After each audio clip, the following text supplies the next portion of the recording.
السلام علیکم جی۔ سب سے پہلے تعارف ہم دیکھیں گے۔ اس کلاس میں استاد محترم جاوید احمد صاحب غامدی کی کتاب الاسلام کی تدریس پیش نظر ہے۔ یعنی کہ اس کلاس میں جو تدریس ہے ایک کتاب کی تدریس پیش نظر ہے، الاسلام کتاب کی۔ تو کتاب کی تدریس جو ہے وہ پھر باقاعدہ سبکن کتاب کا مطالعہ کیا جاتا ہے۔ یعنی ایسا نہیں کہ کچھ چیزیں چھوڑ دیں، کسی چیپٹر کا خلاصہ بیان کر دیا، ایسا نہیں۔ ہم اس کا ایک ایک لفظ پڑھیں گے، ایک ایک پیرا پڑھیں گے اور اسے ڈسکس کرتے چلیں گے۔ یہ کتاب استاد محترم ہی کی مایہ ناز کتاب میزان کا خلاصہ ہے، جس میں بہت مدلل اور منظم طریقے سے پورے دین کو بیان کیا گیا ہے۔ یعنی استاد محترم نے جو اصل کتاب لکھی وہ میزان ہے، تو اس میزان کا پھر خود ہی انہوں نے خلاصہ لکھا، اس خلاصے کا نام انہوں نے الاسلام رکھا۔ میزان میں تو بہت تفصیل سے دین کو بیان کیا گیا ہے اور بڑے دلائل کے ساتھ بیان کیا ہے، اور ایک پورا اس میں نظم ہے۔ اور لیکن جب آپ نے خلاصہ اس کا لکھا تو پھر اس میں استدلال کا پہلو نکال دیا، صرف ایک تعارف کا پہلو اس میں رہنے دیا کہ دین یہ ہے، ایمان کے حوالے سے، اخلاق کے حوالے سے، معاملات کے حوالے سے، اس طرح انہوں نے بیان کیا۔ لیکن اس میں جو آیات اور احادیث اور استدلال کے دوسرے پہلو تھے وہ الاسلام کے اندر اس طرح زیر بحث نہیں آئیں گے۔ کسی درجے میں زیر بحث آئیں گے، لیکن آپ کو حوالے نہیں ملیں گے کہ بھئی یہ حکم جو ہے فلاں آیت سے مستنبط ہوا، اس سے نکالا گیا ہے، اور فلاں حدیث سے ہم نے یہ جانا ہے۔ ایسا الاسلام میں نہیں ملے گا۔ الاسلام میں آپ کو سیدھا دین کا تعارف ملے گا۔ اسی لیے ہم نے الاسلام کو ایک بنیادی طور پر یہاں سے سارے فکر کی یا اس سارے جو اسکول آف تھاٹ ہے اس کی ابتدا کی ہے کہ پہلے دینی چیزوں کا تعارف ہو جائے، وہ تعارف ہونے کے بعد پھر اگلے مرحلوں میں مزید پھر ہم اس کو دیکھ سکتے ہیں۔ الاسلام کی تدریس سے مقصود اصلاً مجموعی دین کے حوالے سے بنیادی معلومات فراہم کرنا ہے تاکہ طلباء دین کی بنیادی چیزوں سے اچھی طرح متعارف ہو جائیں۔ یعنی اس تدریس سے مقصود یہ ہے کہ مجموعی دین، یعنی دین اے ٹو زیڈ، پورا دین جو ہے اس کے بارے میں بنیادی معلومات ہمیں مل جائیں۔ مطلب سننے والا یا طالب علم جو اس کو دیکھتا ہے وہ ان چیزوں سے واقف ہو جائے، اور کیونکہ ان چیزوں سے اگر واقفیت نہیں ہوتی تو اس کے نتیجے میں مسئلہ یہ رہتا ہے کہ پھر آدمی اگر دین سے متعلق دوسری کتابیں پڑھتا ہے تو ایک الجھن باقی رہتی ہے۔ یعنی یہ پہلی سیڑھی ہے، اس سیڑھی پہ قدم رکھیں تو دوسری اور تیسری اور چوتھی سیڑھی پہ آدمی ایک بالکل یعنی ترتیب کے ساتھ آگے بڑھتا ہے۔ اگر ترتیب کے ساتھ آگے نہ بڑھے، انسان پہلے ہی دوسری یا تیسری سیڑھی پہ قدم رکھے تو بہت سی الجھنیں رہتی ہیں جو کہ حل ہی نہیں ہوتی۔ نصاب کی کتابوں میں جتنی بھی ہم پڑھتے ہیں مختلف مضامین، ان میں اسی چیز کو ملحوظ رکھا جاتا ہے کہ طالب علم کو ایک ترتیب سے آگے بڑھایا جاتا ہے، اور اس سے ہم دیکھتے ہیں ڈیولپمنٹ ہے، دنیا کا مانا ہوا طریقہ ہے کہ آپ سٹیپ بائی سٹیپ چلیں، اور انتہائی فطری ہے۔ الاسلام کی ترتیب اس طرح ہے کہ اس میں پہلے دین حق کے عنوان سے ایک مقدمہ لایا گیا ہے۔ یعنی الاسلام کتاب جو ہے نا اس کی ترتیب اس طرح ہے کہ اس میں پہلے دین حق کے عنوان سے ایک مقدمہ لایا گیا ہے۔ مقدمہ آپ نے دیکھا ہوگا کتابوں کے شروع میں نا ایک صفحہ، 2 صفحے، 4 صفحے اس بیان کی جاتی ہیں، اور اوپر لکھا ہوتا ہے مقدمہ، کوئی عنوان بھی ہوتا ہے، جیسے اس کا عنوان دین حق ہے اور اس بطور مقدمے لایا گیا ہے۔ مقدمہ کا کیا مطلب ہے کہ وہ چیز جو کتاب سے پہلے پیش کی جا رہی ہے۔ کتاب سے پہلے پیش کرنا کیوں مقصود ہے؟ اس لیے کہ یہ مقدمہ اگر آپ سمجھ لیں گے تو پھر آپ کو کتاب پڑھنا آسان ہوگی۔ کتاب کا سارا سیٹ اپ جو ہے وہ اس مقدمے سے واضح ہو جائے گا۔ اس کی بنت کیا ہے کتاب کی، اس کی ترتیب کیا ہے، اس میں کن چیزوں کو کہاں اس کی پلیسمنٹ، مختلف چیزوں کی پلیسمنٹ کیا ہے، وہ مقدمے میں بیان کر دی جاتی ہے۔ اب یہ آگے ہے جی، جس سے مقصود وہ معلومات فراہم کرنا ہے جن کے فہم سے کتاب میں زیر بحث آنے والے موضوعات کی پلیسمنٹ اور ان کی تفہیم آسان ہو جاتی ہے۔ یعنی کہ مقدمے سے ہمیں جو معلومات ملتی ہیں نا وہ معلومات کی وجہ سے ہی ہم اس قابل ہوتے ہیں کہ مختلف موضوعات، مختلف عنوانات جن کے تحت ہم دین کو بیان کر رہے ہیں، ان کی صحیح پلیسمنٹ کیا ہے، کون کس جگہ پر ہے، پہلے نمبر پر کون ہے، دوسرے پہ کون ہے، تیسرے نمبر پر کون ہے، یہ پلیسمنٹ ہمیں واضح ہو جاتی ہے اور پھر تفہیم بھی آسان ہو جاتی ہے، یعنی اس کے نتیجے میں کتاب کو سمجھنا آسان ہو جاتا ہے۔ یہ اس کی مثال آپ اس طرح دے سکتے ہیں کہ جیسے آپ ایک فیملی میں داخل ہوتے ہیں تو فیملی کا سربراہ کون ہے، یعنی اگر ہم اس کو اس طرح سے لیں کہ ماں کون ہے، باپ کون ہے، بڑا بھائی کون ہے، چھوٹا بھائی کون ہے، بہن کون ہے، کیا رشتے ہیں، مطلب ہے میاں بیوی ہیں تو یہ میاں ہے، یہ بیوی ہے، یہ ساس ہے، یہ بہو ہے، تو اگر ان سے آنے والا متعارف ہوتا ہے تو پھر وہ اسے ان کی باتیں، ان کے رویے سمجھنے میں بالکل آسانی رہتی ہے، اور اگر وہ یہ رشتوں کو، باہم تعلق کو معلوم نہ کر سکے تو پھر وہ الجھا رہتا ہے کہ اس نے اس سے یہ کیوں کہا اور اس نے اس کی بات کیوں مانی، وہی اس کو کیوں حکم دیتا ہے اور دوسرا اوبے کرنے پہ کیوں مجبور ہے۔ تو اسے جب تک اس تعلق کا اور پلیسمنٹ کا اندازہ نہ ہو تو چیزوں کو سمجھا نہیں جا سکتا۔ اس مقدمے کے بعد الحکمہ اور الکتاب کے عنوانات کے تحت 12 ابواب میں پورے دین کو اختصار سے بیان کیا گیا ہے، یعنی پہلے مقدمہ آئے گا اور مقدمے کے بعد الحکمہ کا عنوان اور اس کے تحت دو موضوعات ہیں، ایمانیات کا اور اخلاقیات کا، اور پھر اگلا موضوع الکتاب یعنی قانون و شریعت جسے ہم کہیں گے نا، اس الکتاب کے عنوان کے تحت 12 ابواب میں پورے دین کو بیان کیا، 2 تو الحکمہ کے تحت آ گئے اور 10 ابواب جو ہیں وہ الکتاب کے تحت آئیں گے۔ یہ جیسے ہم پڑھیں گے تو مزید واضح ہو جائے گا کہ یہ کیا فرق ہے، الکتاب والے مضامین کس طرح کے ہیں اور الحکمہ والے کس طرح کے ہیں۔ اجمالاً میں نے بتا دیا کہ الحکمہ کے تحت ایمانیات ہم پڑھیں گے، اخلاقیات پڑھیں گے۔ اس جو شروع ہم کر رہے ہیں وہ دین حق سے کر رہے ہیں، دین حق مقدمہ ہے اس کا، یعنی جیسے میں نے پہلے جملے میں آپ دیکھ رہے ہیں نا کہ الاسلام کی ترتیب اس طرح ہے کہ اس میں پہلے دین حق کے عنوان سے ایک مقدمہ لایا گیا، تو ابھی ہم مقدمہ پڑھیں گے الاسلام کا۔ دین حق کے حوالے سے جو سوال ہے وہ یہ ہے کہ دین اپنی اصل میں کیا ہے۔ پہلا سوال جو ہے کہ دین اپنی اصل میں کیا ہے۔ اصل میں کیا ہے، اس کا مطلب ہے کہ دین کو اگر کس نوعیت کی چیز ہے، یعنی دین کو ہم کیا سمجھیں،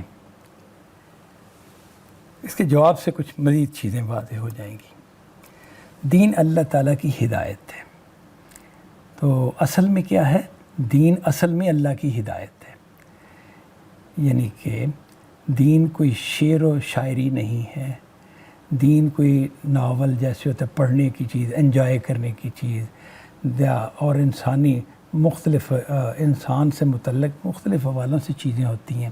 تو یہ دین جو ہے نا وہ ہدایت کے زاویے سے، ہدایت یعنی گائیڈنس کے زاویے سے انسان سے متعلق ہوتا ہے، اور یہ اللہ تعالیٰ کی ہدایت ہے۔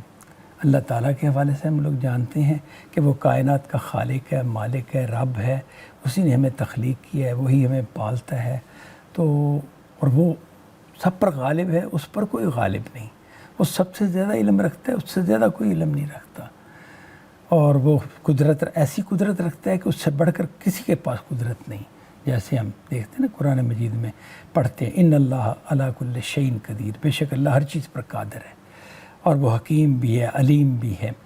تو اللہ تعالیٰ کی ذات کامل ذات ہے، اور خدا سے نہ خدا کے برابر ہے کوئی اور نہ خدا سے بڑا ہے کوئی۔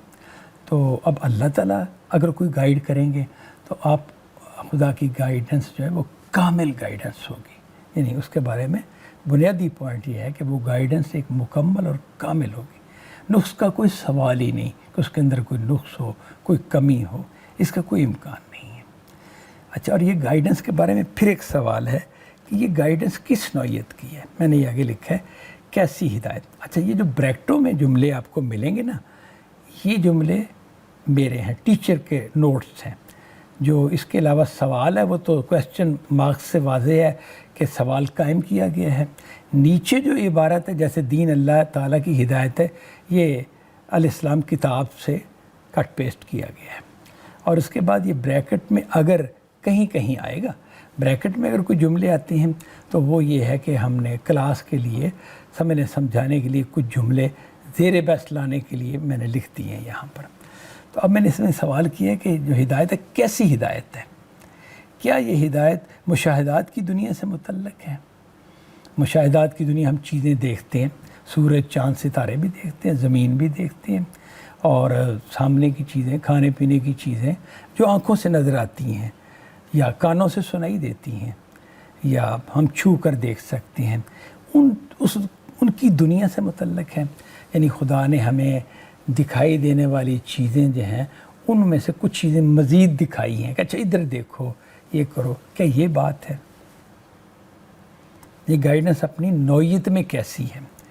یا پھر عقل و تجربہ کی دنیا سے متعلق ہے کہ انسان عقل سے کئی چیزیں دریافت کر لیتا ہے، تو جو انسان نے عقل سے برسوں میں یا صدیوں میں دریافت کرنی تھیں، دین کی ہدایت آئی تو اس نے وہ دریافتیں، وہ انوینشنز اس کو بتا دیں، پہلے ہی بتا دیں۔ یعنی اگر خود انسان کرتا تو کئی سینکڑوں سال لگ جاتے، جیسا کہ ہم دیکھتے ہیں نا، ابتدا میں انسان سادہ زندگی بسر کرتا تھا، پھر اس میں کچھ ڈیولپمنٹ ہوئی آہستہ آہستہ، پھر اس نے کچھ چیزیں ایجاد کر لیں، جیسے وہ ایک چیز ہے کہ پہیے کی ایجاد ایک بڑی ایجاد ہے، انسان کی زندگی میں ایک تبدیلی آ گئی، سہولتیں میسر آ گئیں اس کو جب پہیہ ایجاد پہلی دفعہ انسان نے کیا، تو ظاہر ہے کہ ہزاروں سال پہلے یہ ایجاد ہو گیا تھا۔ تو یہ عقل و تجربے سے ہوا نا، تو کیا اس دنیا سے متعلق ہے؟ خدا کا دین جو ہے وہ ہمیں عقل و تجربہ سے سیکھی جانے والی چیزیں سکھا دیتا ہے، یعنی جلدی سے سکھا دیتا ہے، ہمیں آگے پہنچا دیتا ہے۔ کیا اس طرح کی بات ہے؟ پہلی چیز یہ تھی کہ دکھائی دینے والی، سنائی دینے والی چیزیں جو ہے ان کی طرف توجہ دلا دیتا ہے کہ بھئی ہماری انفارمیشن میں اضافہ ہو گیا، ہم خود بھی دیکھ ہی لیتے، لیکن خدا نے ہمیں تیزی سے بہت سی چیزیں دکھا دی، بس محض دکھا دی۔ یہ اس زاویے سے ہے بات۔ اچھا، اس سے آگے دیکھتے ہیں جی، وجدان و فطرت کی دنیا سے متعلق ہے۔ یعنی یہ ہدایت جو ہے، یہ ہدایت کیا ہمارے وجدان، ہمارے اندر جو ایک شعور پایا جاتا ہے، ایک احساس پایا جاتا ہے، اس کی ہم تفصیلات میں نہیں جائیں گے، اور اس طرح فطرت انسان کی، جیسے فطرت میں خیر و شر کا شعور ہے کہ یہ نیکی ہوتی ہے، یہ بدی ہوتی ہے، عدل اچھا ہے، سچائی اچھی ہے، ایثار اچھی بات ہے، بے وفائی بری چیز ہے، ہماری فطرت کے اندر یہ چیزیں لکھی ہوئی ہیں۔ تو کیا اس طرح کی چیزیں مزید کچھ بتائی گئی ہیں ہمیں کہ ایسا ہے معاملہ؟ اسی طرح وجدان میں کچھ چیزیں ہیں، شعور ہے، ہم یہ وجدانی طور پر جانتے ہیں کہ جیسے اس کی مثالیں جو دی جاتی ہیں نا، جیسے جزو جو ہے وہ کل سے چھوٹا ہوتا ہے، یا 2 اور 2 4 ہوتے ہیں، یہ ہم وجدانی طور پر جانتے ہیں۔ اس کے لیے ایسا نہیں کہ کوئی ہمیں سکھاتا ہے تو پھر ہمیں پتہ چلتا ہے کہ 2 اور 2 4 ہوتے ہیں۔ کسی کے سامنے بھی 2 چیزیں لائی جائیں اور پھر دوسری 2 چیزیں لائی جائیں تو وہ کہتا ہے کہ 2 اور 2 4، وہ خود ہی کہہ دے گا۔ جو بھی زبان اس کی ہوگی، اردو میں ہوگا تو 4 کہہ دے گا، انگریزی میں ہوگا تو 4 کہہ دے گا۔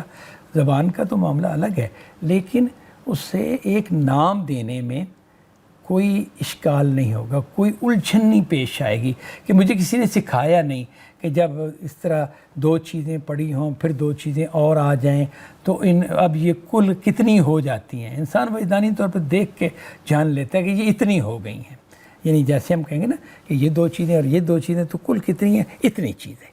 تو یہ اسی کو کسی نے 4 کہہ دی، کسی نے 4 کہہ دی اپنی اپنی زبان میں۔ تو کیا وجدان میں پائی جانے والی چیزوں کے بارے میں دین نے کچھ انفارمیشن مزید دے دی ہے، اس میں کچھ گائیڈ کر دیا ہے؟ فطرت کے اندر جو خیر و شر کا شعور تھا، نیکی بدی کا شعور تھا، اچھائی برائی کے پہلو تھے، اور اسی طرح جیسے سچائی عدل ان چیزوں کا تھا معاملہ، یا ظلم ایک بری چیز ہے، تو ان چیزوں کے اس کی دنیا سے متعلق ہے۔ تو ان میں سے کیا بات ہے؟ یہ سوال میں نے پہلے سوال کے حوالے سے قائم کیا ہے۔ اب اس کا جواب کیا ہے؟ جواب چونکہ اگلی ہی لائنوں میں دیا ہوا ہے تو ہم اگلا سوال دیکھتے ہیں، ورنہ ظاہر ہے کہ اس کے بعد اس کا جواب آنا چاہیے کہ یہ کیسی ہدایت ہے، یہ اس نوعیت کی ہدایت ہے، لیکن وہ اگلے ہی سوال کے اندر اس کا جواب ہے۔ سوال کیا ہے جی؟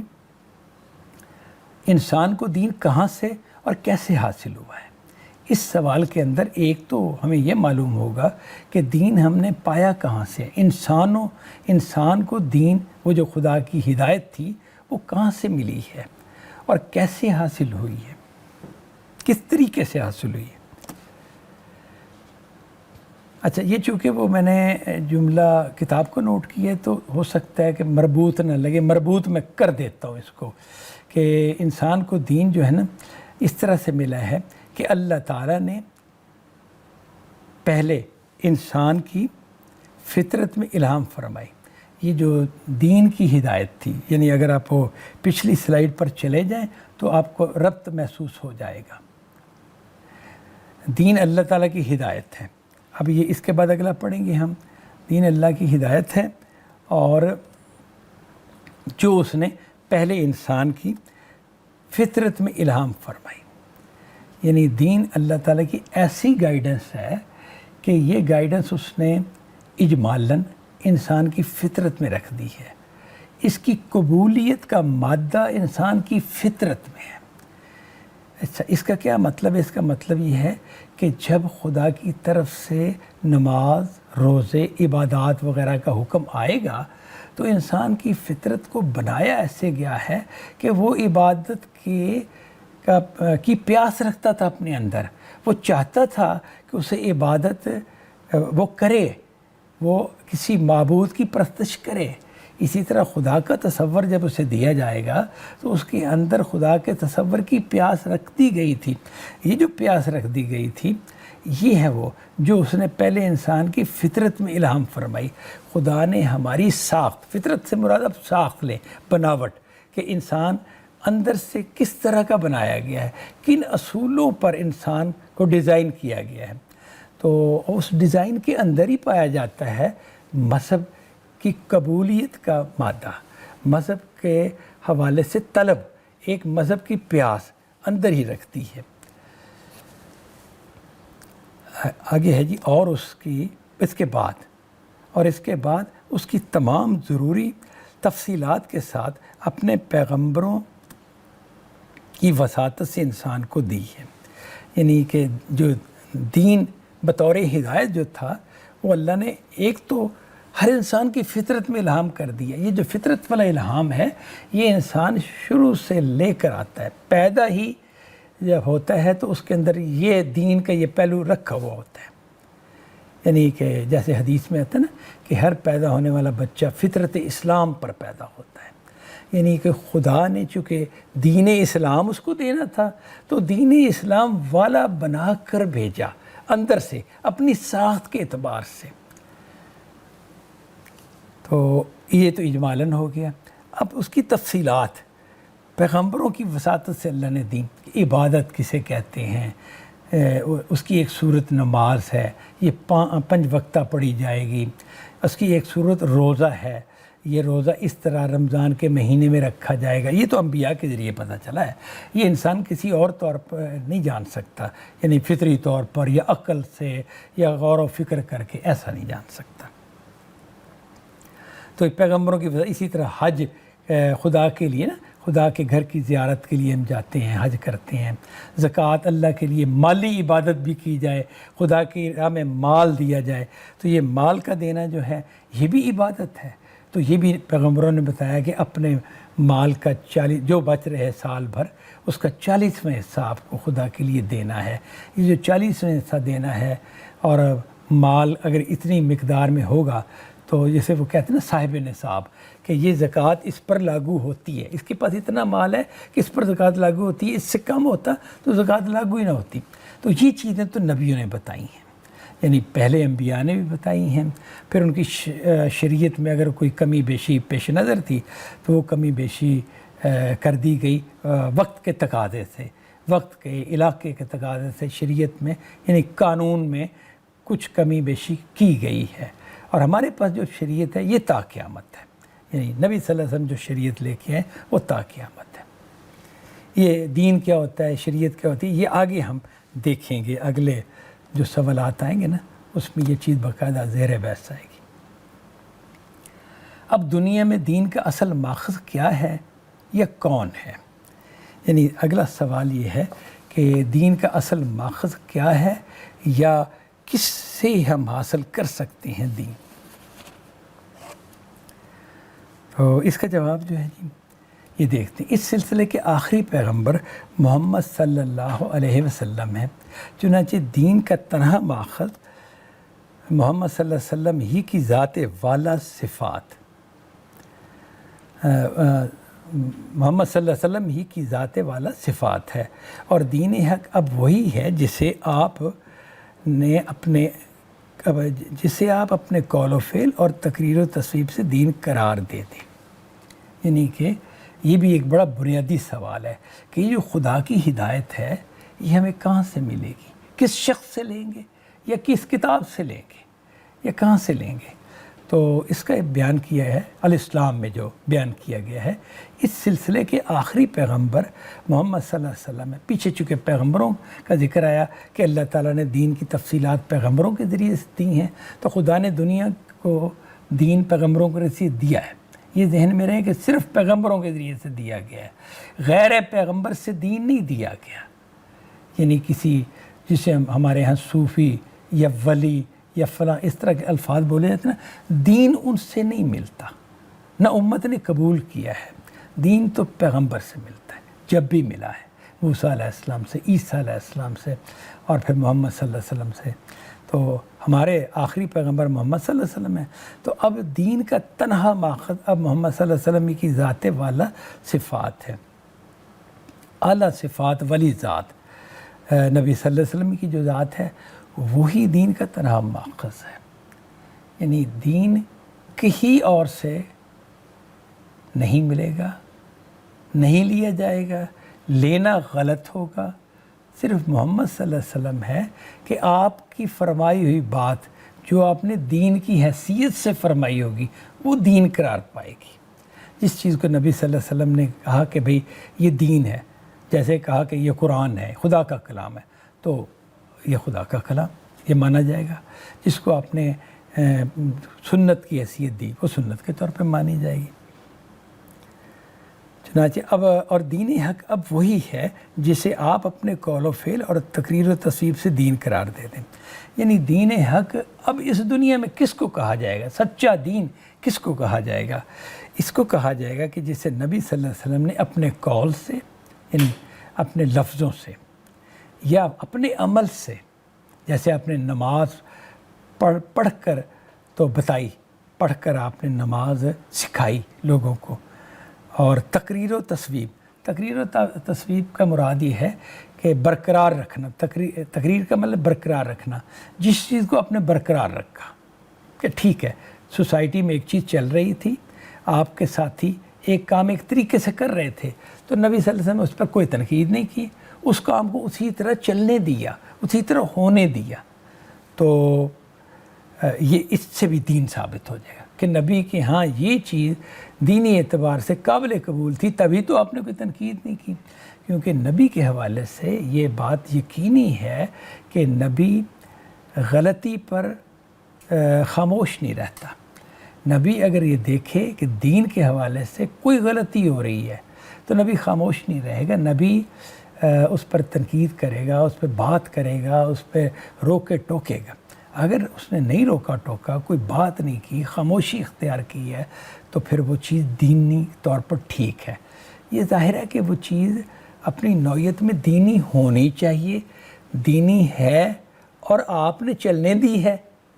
یعنی ایسا بھی تو ہو سکتا ہے نا کہ انسان خود کچھ ایسے اعمال کرتا ہو، یا پچھلے جو روایت چلی آ رہی تھی اس کی بنا پر کچھ اعمال کرتا تھا، نبی نے وہ دیکھے تو نبی نے اس کو برقرار رکھا، یعنی تقریر اختیار فرمائی، تو اس کا مطلب ہے کہ وہ چیز ٹھیک ہے، اسے آپ نے اوکے قرار دیا۔ چیز دینی تھی، عمل دینی تھا، لیکن اپنی روایت کے حوالے سے انہوں نے اس کو اختیار کیا۔ نبی نے اس پر کوئی تنقید نہیں کی، کوئی اعتراض نہیں کیا، کوئی تبدیلی نہیں کی، بلکہ اس کو برقرار رکھا۔ تو وہ چیز بھی دینی ہو جائے گی۔ تقریر اس کو کہتے ہیں برقرار رکھنے کو، اور تصویب یعنی درست قرار دیا، یعنی نبی صلی اللہ علیہ وسلم نے اگر کسی چیز کو بحیثیت رسول درست قرار دیا دین کے زاویے سے، تو وہ چیز جو ہے وہ پھر دین قرار پائے گی۔ چوتھا سوال ہم دیکھتے ہیں جی، دین ہمیں عملاً کس صورت میں ملا اور کن ذرائع سے ملا ہے؟ یہ اگلی بات یہ ہے جی کہ دین اس وقت تو ہم اس دنیا میں ہے نا موجود ہیں، صحابہ اپنا وقت پورا کر کے گزر چکے، ان کے بعد ان کے شاگرد، پھر اس طرح امت کی مختلف نسلیں گزر چکی ہیں۔ تو اب یہ دیکھتے ہیں دین ہمیں، ہم لوگوں کو عملاً کس صورت میں ملا ہے، یعنی ہمارے پاس کیسے پہنچ گیا اور کیا ذریعہ تھا، یہ اس سوال کو دیکھنا ہے۔ رسول اللہ صلی اللہ علیہ وسلم سے یہ دین آپ کے صحابہ کے اجماع اور قولی و عملی تواتر سے منتقل ہوا اور 2 صورتوں میں ہم تک پہنچا ہے۔ اچھا، یہ اس میں نا بنیادی ایک نقطہ بتا دیا انہوں نے کہ رسول اللہ صلی اللہ علیہ وسلم سے یہ دین ملا ہے، یعنی شروع تو وہاں سے ہوا ہے جو ہمارے پاس دین ہے نا، یہ ہم یوں سمجھیں کہ موسیٰ علیہ السلام یا عیسیٰ علیہ السلام جو کچھ لے کے آئے تھے وہ نہیں ہمارے پاس، اس کا جو فائنل ورژن تھا وہ نبی صلی اللہ علیہ وسلم کو دیا گیا، تو ہمارے پاس وہ کچھ ہے جو نبی صلی اللہ علیہ وسلم کو دیا گیا تھا۔ تو نبی صلی اللہ علیہ وسلم سے یہ دین آگے کیسے چلا؟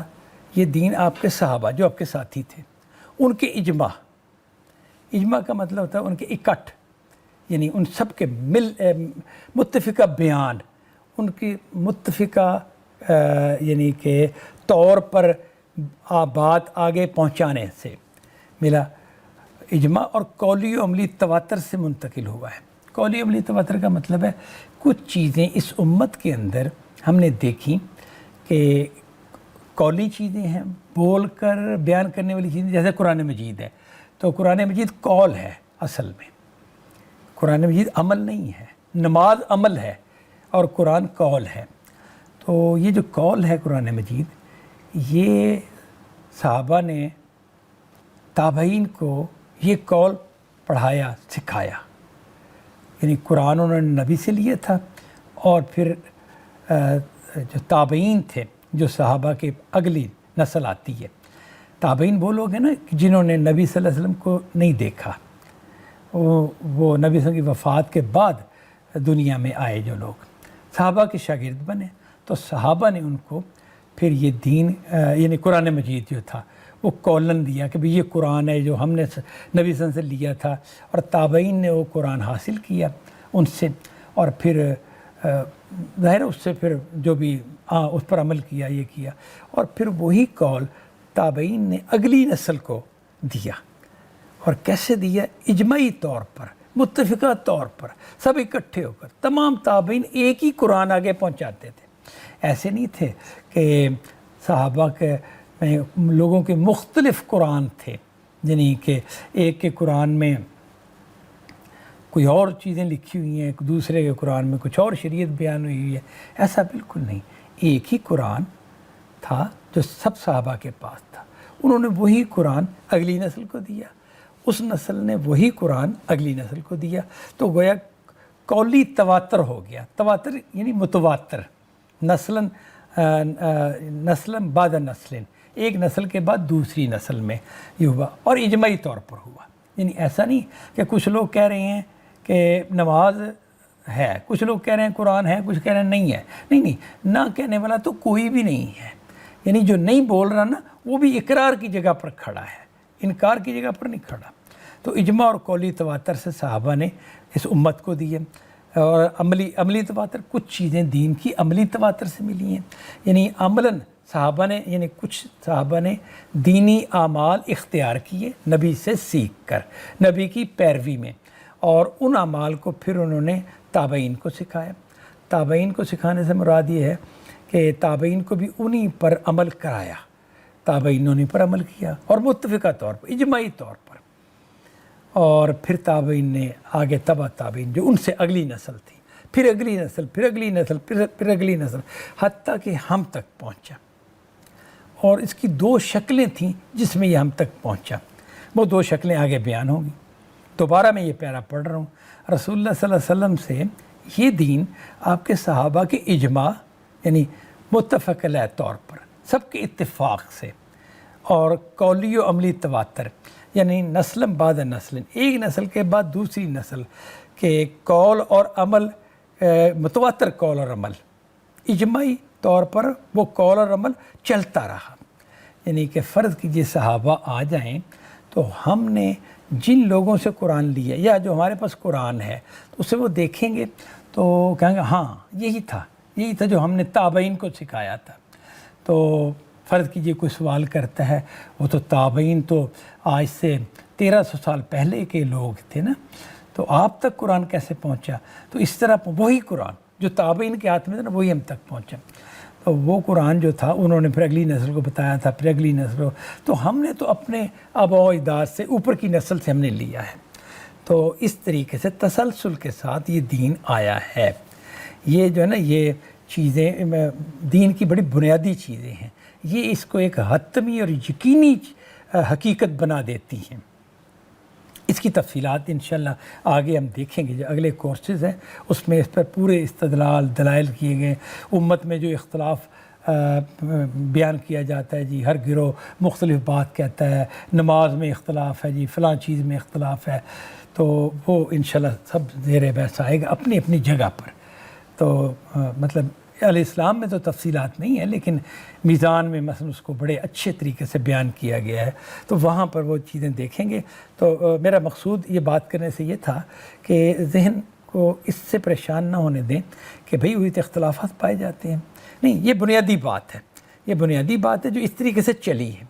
اگر یہ بات نہ ہوتی تو ہم دین کے اصول میں اختلاف کر رہے ہوتے، تب ہم کہتے تمہارے قرآن میں تو فلاں صورت ہی نہیں ہے، یعنی کہ 6 صورتیں غائب ہیں، تمہارا قرآن تو کہتا ہے کہ 2 خدا کی عبادت کرو، اور ہمارا قرآن ایک خدا کی کہہ رہا ہے، تمہارا قرآن تو خدا کی صفات ہی اور طرح سے بیان کرتا ہے، تمہارا قرآن جو ہے وہ تو شریعت کے ارکان 5 نہیں 5 ارکان، جیسے وہ ہے نا شہادت، نماز، روزہ، حج، زکوٰۃ، یہ 5 نہیں، وہ تو بیان کرتا ہے 4 یا 3، اور ہم میرے نزدیک تو 5 ہیں۔ تو یہ وہ بنیادی چیزوں کے حوالے سے بات ہے۔ اور پھر یہ منتقل ہوا اور 2 صورتوں میں ہم تک پہنچا ہے۔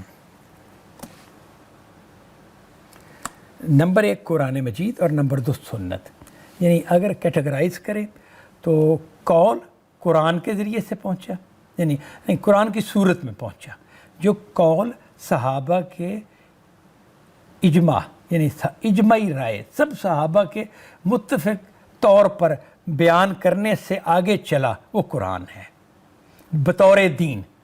صحابہ کی اپنی باتیں بھی تھیں، صحابہ کے فتوے بھی تھے، صحابہ کی بحثیں بھی تھیں، ان کی جنگیں بھی تھیں، ان کا نہیں ذکر ہو رہا، یہ ذکر یہ ہو رہا ہے کہ نبی صلی اللہ علیہ وسلم سے ملنے والا دین، جو قولی دین ملا ہے، وہ کیا ملا ہے؟ تو وہ قرآن ہے، جو بطور قول صحابہ نے آگے منتقل کیا، اور پھر امت کے ہر طبقے نے آگے منتقل کیا متواتر طور پر، تواتر سے، یعنی پے در پے منتقل کرتے چلے گئے۔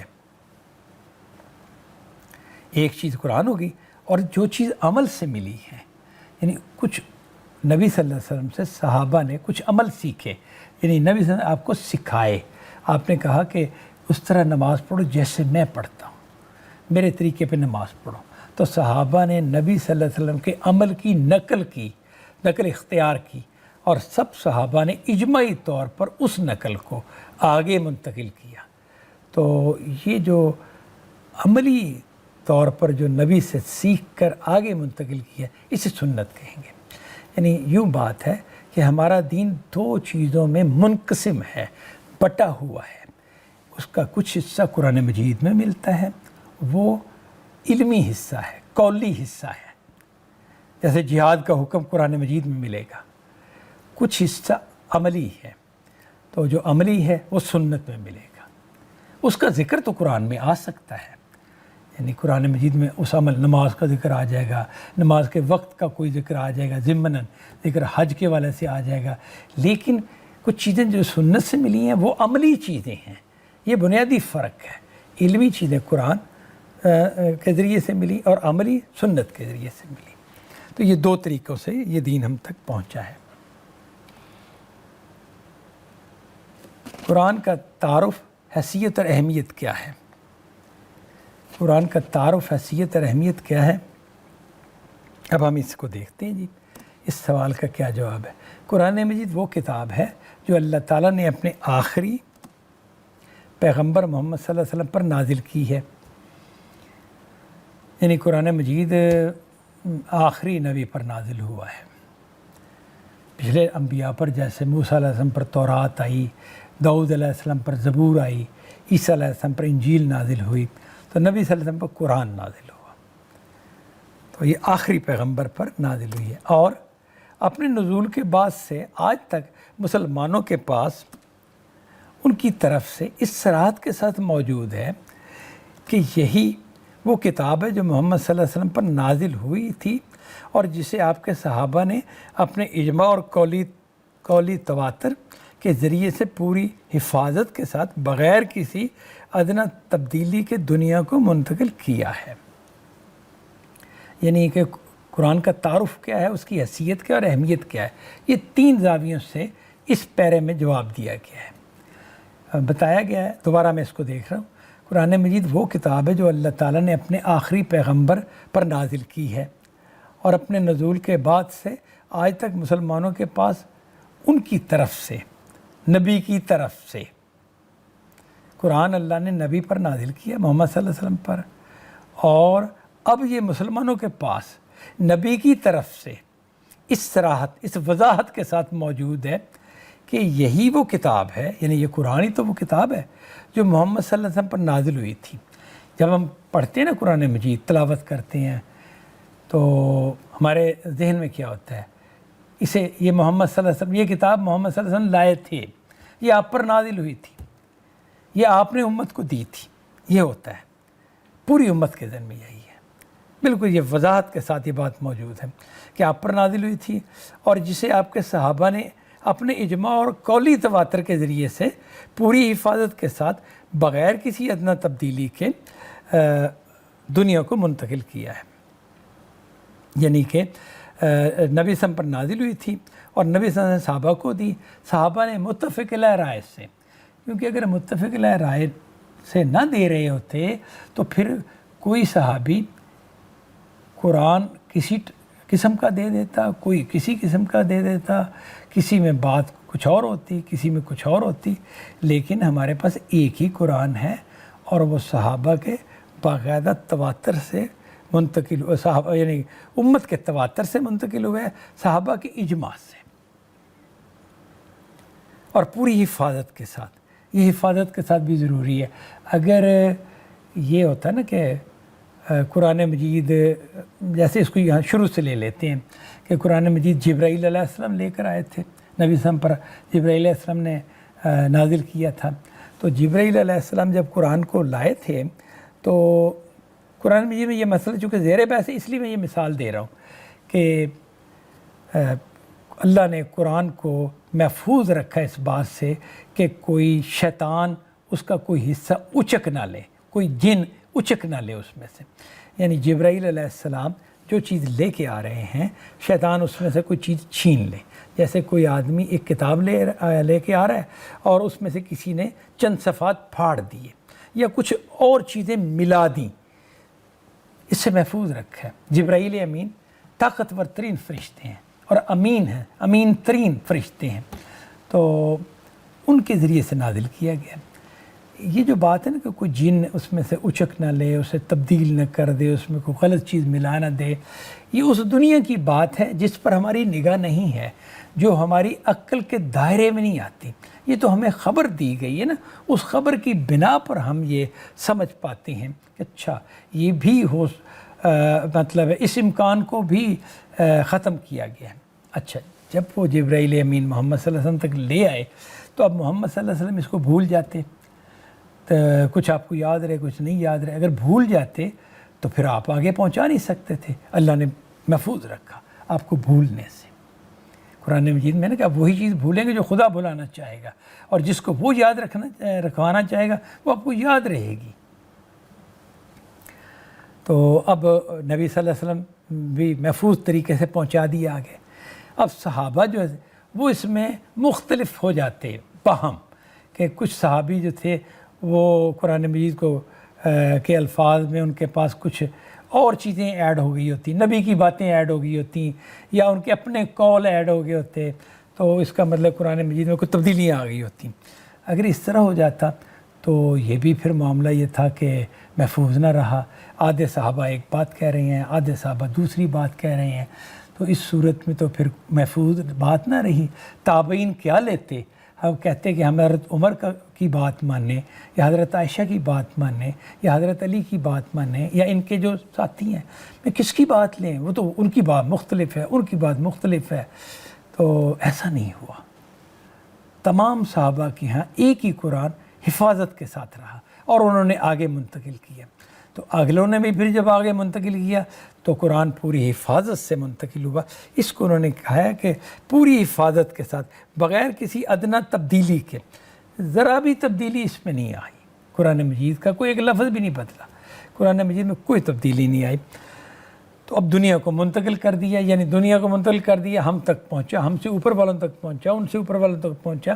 اب انشاءاللہ تا قیامت اگلوں تک پہنچے گا, جس طرح کہ یہ کہ دین جو ہے قیامت تک کے لیے ہے. سنت سے کیا مراد ہے؟ سنت دین ابراہیمی کی وہ روایت ہے جسے نبی صلی اللہ علیہ وسلم نے اس کی تجدید و اصلاح کے بعد اور اس میں بعض اضافوں کے ساتھ اپنے ماننے والوں میں دین کی حیثیت سے جاری فرمایا ہے. یعنی سنت کیا چیز ہے؟ اوپر چونکہ ہم دیکھ چکے ہیں, نبی سے دو چیزیں ملی, یعنی یہ دین دو صورتوں میں ملا, قرآن کی صورت میں, سنت کی صورت میں. قرآن کی صورت میں قول ہے جو تواتر کے ساتھ ملا ہے اور اجماع و تواتر کے ساتھ, اور سنت کی صورت میں عمل ہے جو اجماع و تواتر کے ساتھ ملا ہے, یعنی امت کو. تو اب قرآن تو ہم نے دیکھ لیا, اب یہ دیکھتے ہیں کہ سنت سے کیا مراد ہے. سنت وہ روایت ہے جسے نبی صلی اللہ علیہ وسلم نے جاری فرمایا. ظاہر ہے کہ جو دینی روایت آپ نے جاری فرمائی عمل کی صورت میں, وہ آپ کی سنت کہلائی. اچھا, یہ سنت جو تھی آپ نے جاری فرمائی, تو اس کی کوئی ہسٹری بھی ہے, یا یہ پہلے سے کوئی موجود تھی, یا اس کا کیا معاملہ تھا؟ اب اس کو یہ جملہ واضح کرتا ہے. سنت دین ابراہیمی کی وہ روایت ہے. دین ابراہیمی عرب میں چلا آ رہا تھا, عرب میں موجود تھا.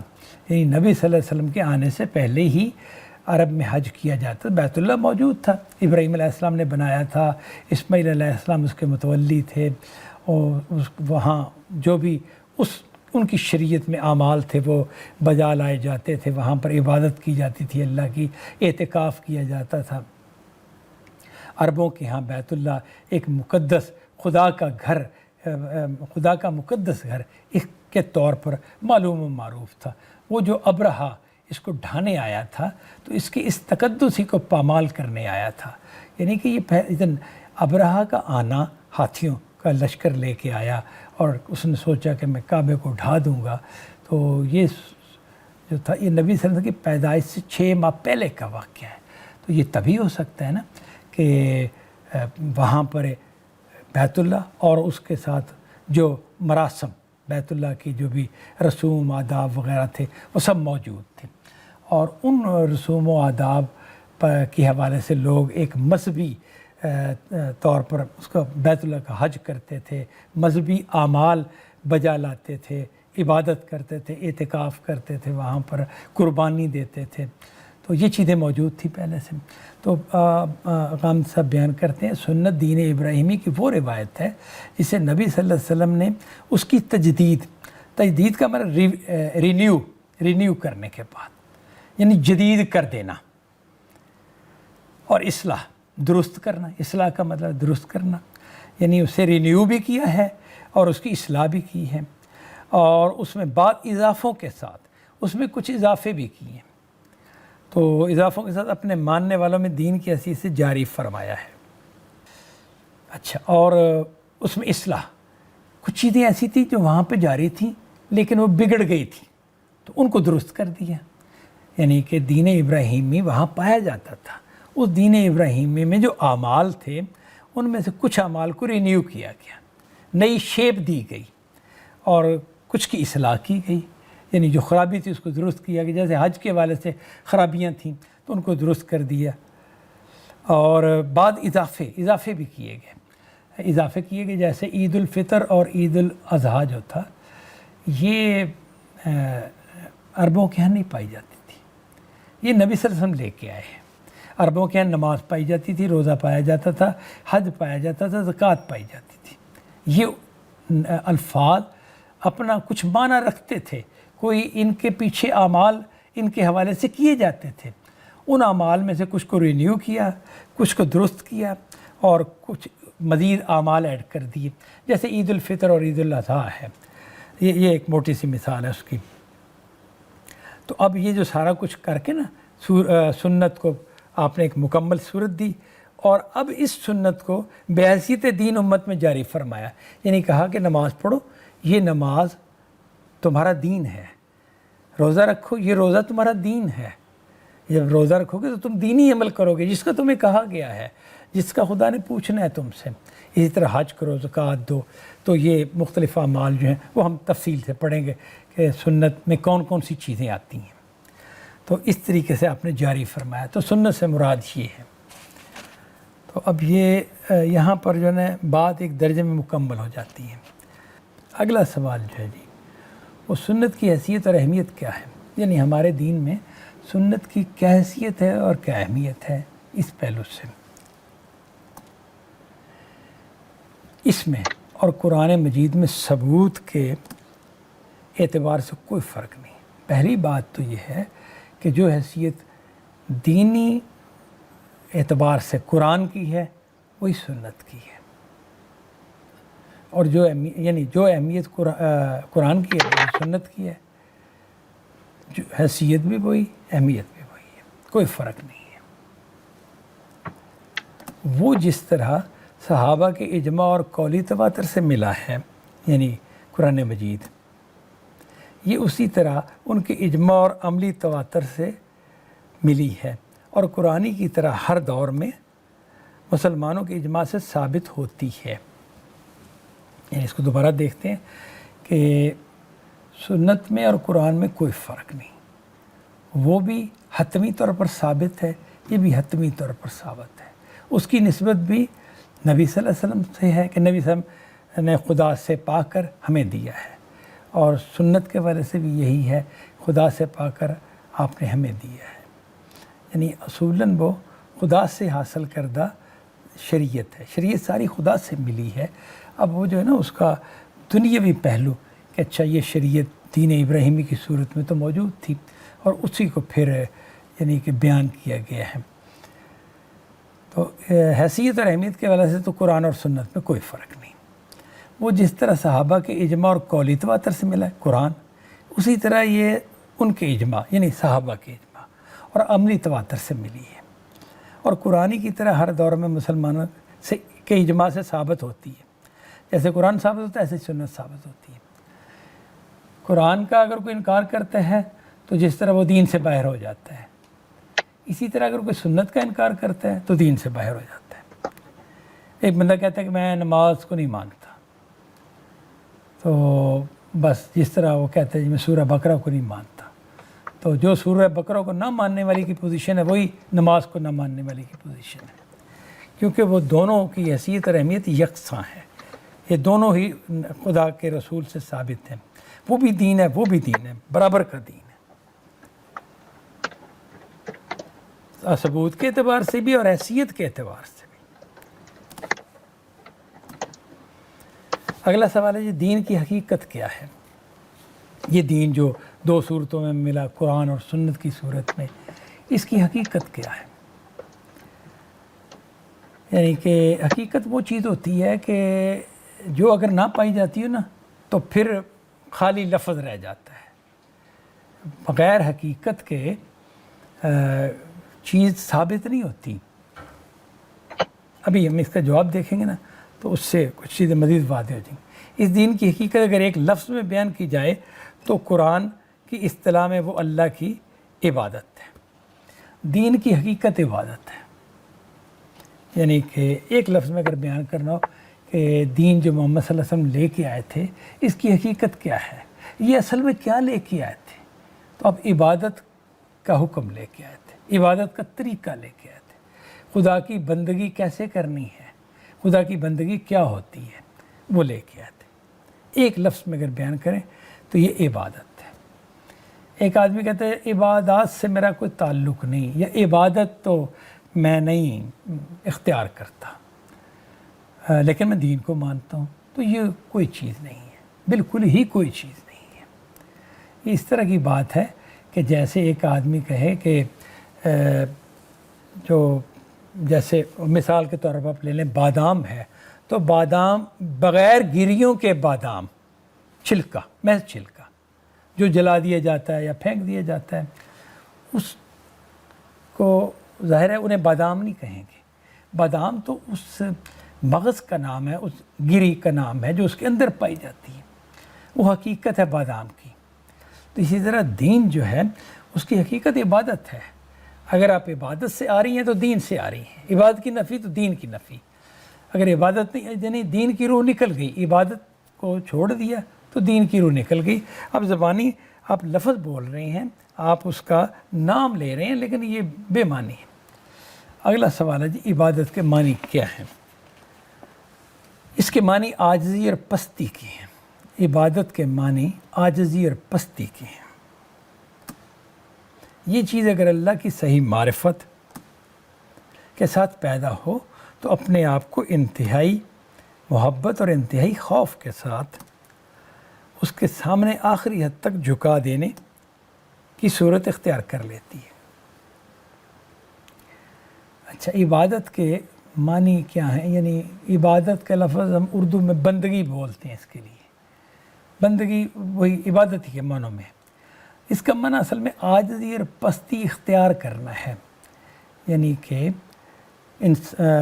بندہ خدا کے آگے عاجزی اختیار کرتا ہے, اور پستی یعنی وہ نیچے ہوتا ہے خدا کے سامنے, بڑائی سر نہیں اٹھاتا, بڑا نہیں بنتا, پستی اختیار کرتا ہے اور عاجزی اختیار کرتا ہے. یہ انسان کا خدا کے آگے عاجزی اور پستی اختیار کرنا اگر اللہ کے صحیح معرفت کے ساتھ پیدا ہو, یعنی انسان کے اندر عبادت کا پہلو کیا ہے؟ عاجزی اور پستی اختیار کرنا. تو یہ عاجزی اور پستی اختیار کرنا اگر اللہ کی صحیح معرفت کے ساتھ پیدا ہو. صحیح معرفت کا کیا مطلب ہے؟ صحیح پہچان. خدا کون ہے؟ ہمارا خالق ہے, ہمارا مالک ہے, ہمارا رب ہے, ہمیں پالتا ہے, اس کا پورا اقتدار ہے ہمارے اوپر. ہم اس کی مرضی کے بغیر ایک قدم بھی نہیں ہلا سکتے. ہماری سانسیں اس کے اختیار میں, ہمیں اس نے تخلیق کیا ہے. جب چاہے گا ہمیں وہ موت دے دے گا, جب تک چاہے گا زندگی دے گا, پھر مرنے کے بعد دوبارہ پیدا کر دے گا. جو چاہے وہ کر سکتا ہے. تو یہ جو ذات ہے خدا بندی ہے. اور پھر اس نے کیا کچھ کیا ہے کائنات میں, اگر دیکھیں یہ آسمان, سورج, چاند, ستارے, کہکشائیں بے شمار, یہ سب خدا کی کتنی بڑی قدرت کا ظہور ہے. دنیا کا نظام دیکھتے ہیں کہ بچہ پیدا ہوتا ہے تو اس کے لیے رزق پہلے سے موجود ہوتا ہے. یہ خدا کی ربوبیت کی نشانی ہے. انسان اس سیارے پہ پیدا ہوا ہے, یعنی جس پر رزق دوسرے سیاروں سے نہیں لایا جاتا, یہیں اگتا ہے. اسی زمین پر غلہ اگتا ہے. یہ پھل انسان کے لیے, خوراک یہیں سے ملتی ہے. جانور بھی جو انسان کے کھانے کے ہیں اسی زمین پر ہوتے ہیں. تو خدا نے جس طرح بچے کو ماں کے وجود سے پیدا کیا اور ماں کے وجود ہی میں بچے کے لیے خوراک رکھ دی, تو اللہ تعالیٰ نے انسان کو زمین سے پیدا کیا اور زمین کے وجود ہی میں انسان کی خوراک رکھ دی. تو یہ تو اس کی ربوبیت کی بہت بڑی علامت ہے کہ جس نے یہ سیٹ اپ بنایا ہے کہ زمین بنائی, اس میں انسان کو پیدا کیا, اور زمین پھر اس طریقے کی بنائی کہ رزق کی فراہمی کرتی ہے. انسان کو رزق سمجھے پیدر پہ فراہم کرتی ہے. یعنی ایسا نہیں کہ چند سالوں کے لیے زمین جو ہے وہ رزق دینے سے عاجز ہوگی. نہیں، وہ اللہ تعالیٰ نے نظام ہی اس طرح کا بنایا ہے۔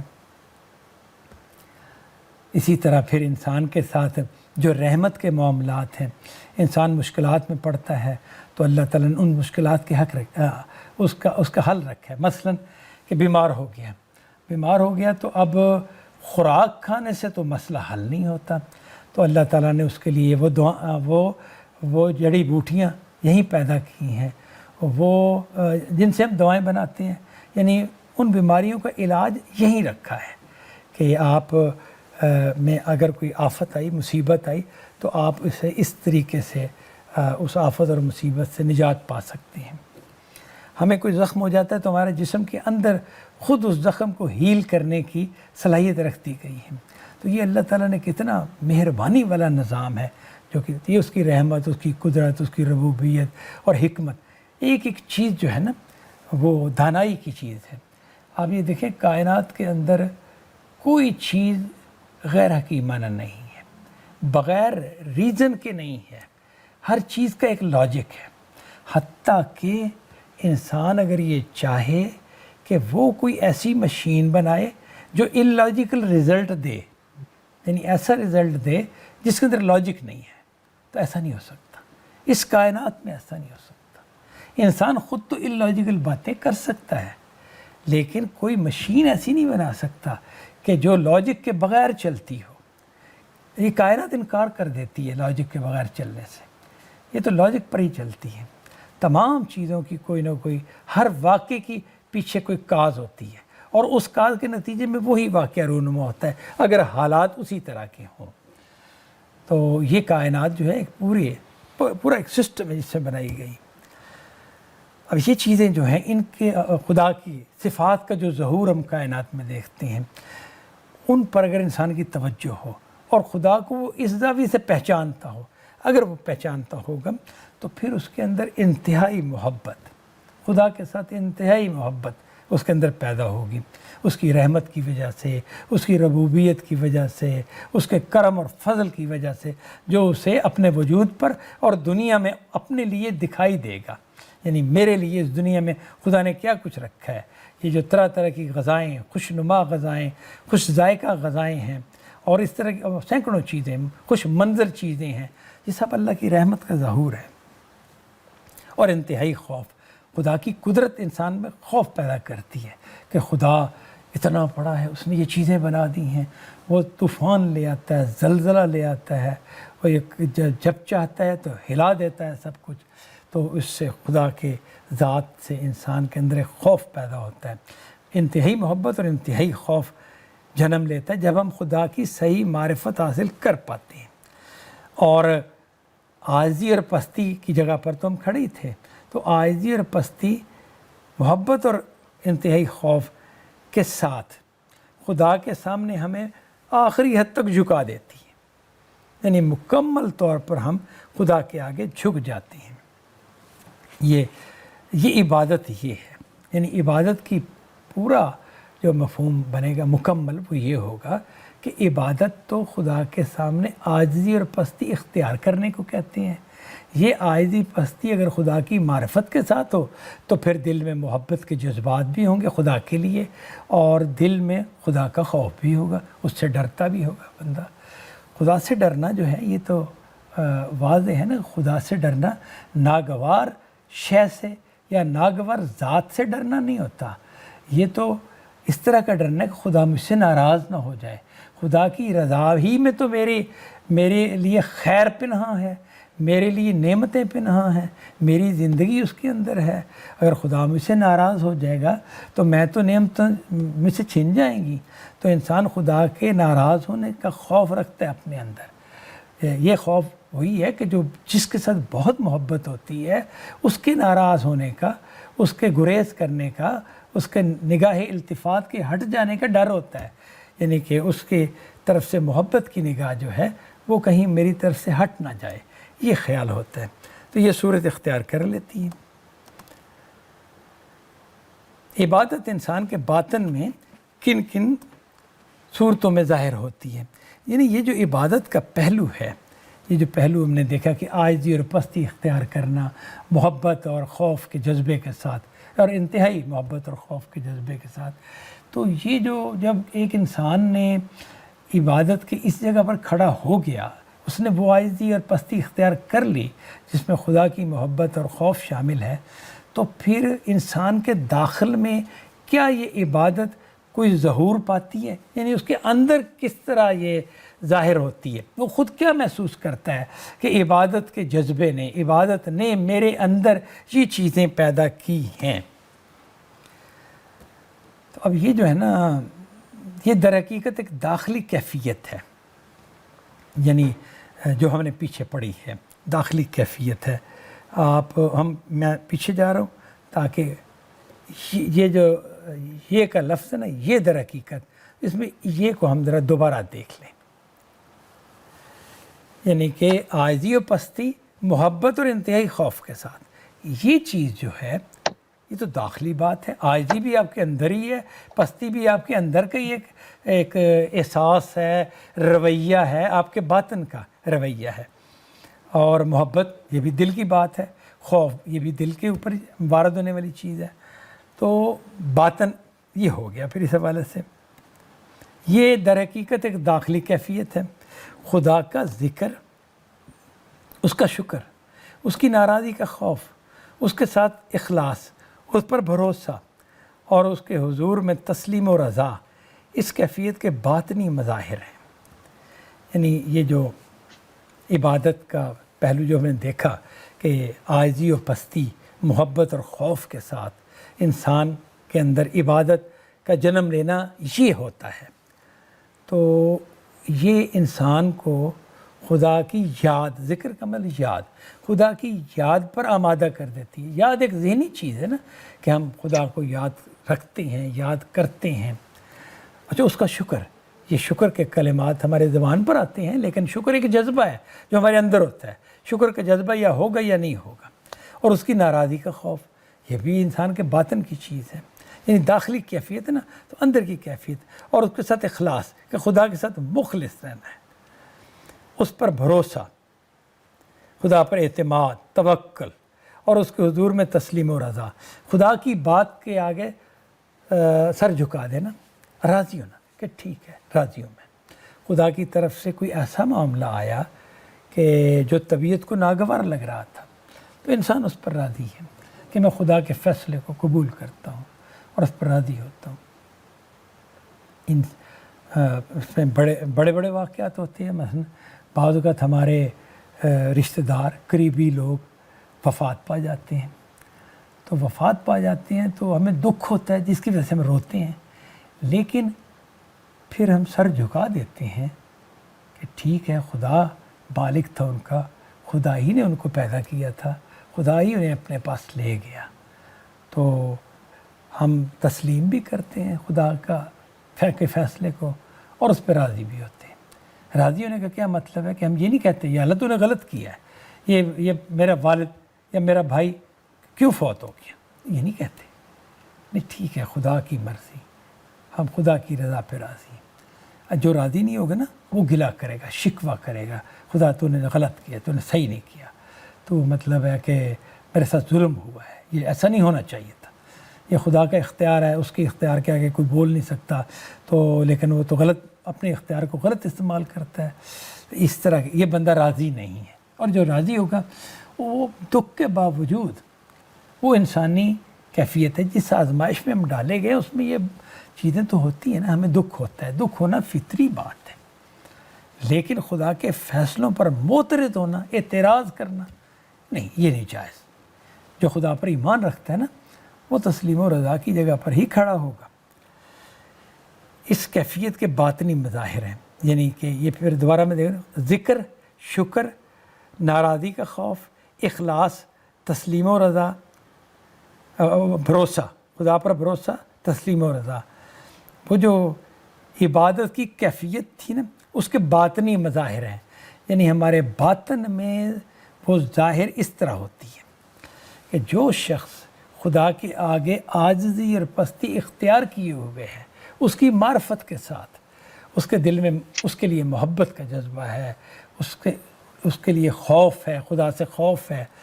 تو اب وہ کیا خدا کی یاد میں لگا ہوگا، خدا کا شکر کرتا ہوگا، اپنے دل سے، اپنے اندر سے شکر گزار ہوگا، ناراضی سے ڈرتا ہوگا، اس کے اندر اخلاص ہوگا اور بھروسہ ہوگا خدا کے اوپر، اعتماد ہوگا، خدا کے فیصلوں کو تسلیم کرتا ہوگا، خدا کے فیصلوں پر راضی ہوتا ہوگا، یہ اس کے اندر کی کیفیت ہے۔ اندر اس طرح کا ظہور ہوتا ہے۔ اگر وہ عاجزی و پستی نہیں ہوئی خدا کے آگے تو پھر سرکشی ہوگی تو کوئی تسلیم و رضا نہیں، کوئی خدا پر بھروسہ نہیں، کوئی اس کا خوف نہیں، کوئی شکر نہیں، کوئی یاد خدا نہیں۔ تو یہ چیزیں نا انسان کے داخل میں اس عبادت سے پیدا ہوتی ہیں، یعنی وہ عبادت انسان کے داخل میں ان صورتوں میں ظاہر ہوتی ہے کہ وہ خدا کو یاد رکھنے والا، خدا کا شکر کرنے والا، خدا کی ناراضی سے ڈرنے والا ہوتا ہے۔ کہ یہ آج کا لیکچر پھر یہاں مکمل ہوتا ہے۔ 10 سلائیڈز ہو گئی ہیں ہماری، 11ویں انشاءاللہ نیکسٹ ٹائم دیکھیں گے۔ وآخر دعوانا ان الحمد للہ رب العالمین۔